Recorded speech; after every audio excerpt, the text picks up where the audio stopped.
জ্যৈষ্ঠ মাসের শুক্লপক্ষের পাণ্ডবা নির্জলা একাদশী ব্রত। একাদশী পালনের নিয়মবিধি: দশমীতে একাহার, একাদশীতে নিরাহার ও দ্বাদশীতে একাহার করতে হবে এই পাণ্ডবা নির্জলা একাদশী ব্রতে।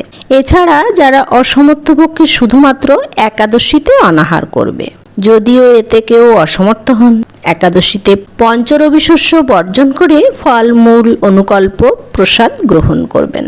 ভীমসেন ওই দিন থেকে নির্জলা একাদশী ব্রত পালন করতে থাকায় এই একাদশী পাণ্ডবা নির্জলা বা ভীমসেনী একাদশী নামে প্রসিদ্ধ।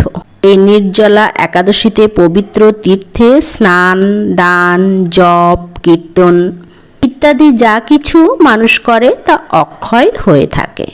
যে ব্যক্তি ভক্তি সহকারে এই একাদশী মাহাত্ম্য পাঠ বা শ্রবণ করেন তিনি বৈকুণ্ঠ ধাম প্রাপ্ত হন।